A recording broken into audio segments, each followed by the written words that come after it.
জনগণের স্বার্থে বিরোধী দলের সাথে যে কোনো আলোচনায় বসতে প্রস্তুত আছে সরকার। সংসদে এমনটাই জানিয়েছেন প্রধানমন্ত্রী তারেক রহমান। বলেন, দেশ ও মানুষের স্বার্থ রক্ষার্থে সরকার এবং বিরোধী দলের মধ্যে কোনো মতপার্থক্য নেই। জাতীয় স্বার্থকে সর্বোচ্চ অগ্রাধিকার দিয়ে বাস্তবসম্মত প্রস্তাব দ্রুত বাস্তবায়নের আশ্বাস দেন সরকার প্রধান। সিলন টি রপ্তানিতে শীর্ষে। তেল বলবো না, জ্বালানির কোনো সংকট নাই। বুধবার সংসদ অধিবেশনে জ্বালানি সংকট ব্যবস্থাপনায় সরকারের কার্যকর ও দৃশ্যমান পদক্ষেপ গ্রহণ প্রসঙ্গে জানতে চেয়ে বিরোধী দলীয় নেতার নোটিশ জাতীয় সংসদে উত্থাপন। এটা একটা ক্রাইসিস, আমরা আগেই বলেছি যে এটা আমাদের সরকারের তৈরি নয়, কিন্তু ডিমান্ড ম্যানেজমেন্টে বেশ কিছু প্রবলেম হয়েছে। সংসদে জরুরি জনগুরুত্বপূর্ণ বিষয়ে বিরোধী দলীয় নেতার আলোচনার প্রস্তাবের জবাবে প্রধানমন্ত্রী তারেক রহমান বলেন, বর্তমান বৈশ্বিক বাস্তবতায় জ্বালানি, অর্থনীতি, নিরাপত্তা সবকিছুই অত্যন্ত গুরুত্বপূর্ণ ইস্যু।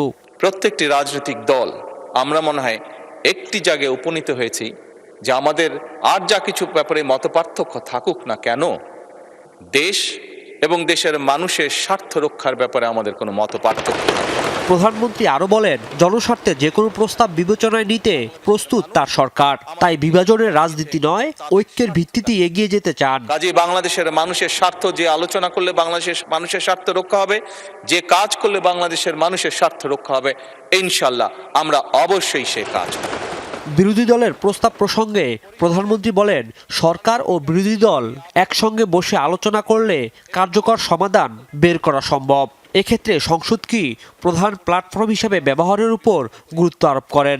বিরোধী দলীয় নেতা একটি প্রস্তাব দিয়েছেন যে আমরা বিরোধী দল, সরকারি দল সকলে মিলে কেন আমরা আলোচনা করতে পারি না। আমি সংসদকে অবহিত করতে চাই সংসদ নেতা হিসাবে যে অবশ্যই আমরা বিরোধী দলকে আমন্ত্রণ জানাবো, আমাদের অবস্থান থেকে আমরা বসবো, আমরা আলোচনা করব। এ সময় জাতীয় স্বার্থকে সর্বোচ্চ অগ্রাধিকার দিয়ে বাস্তবসম্মত প্রস্তাব দ্রুত বাস্তবায়নের আশ্বাস দেন প্রধানমন্ত্রী। প্রত্যেকটি মানুষ, প্রত্যেকটি দেশ, প্রত্যেকটি জাতির জন্য এটি একটি গুরুত্বপূর্ণ বিষয়। এর আগে বিরোধী দলীয় নেতা জানান, দেশের স্বার্থে সহযোগিতার জন্য প্রস্তুত তারা। আমাদের কিছু প্রপোজাল আছে, আমরা আপনাদের হাতেই তুলে দেব, কারণ এক্সিকিউশন হবে আপনাদের মাধ্যমে।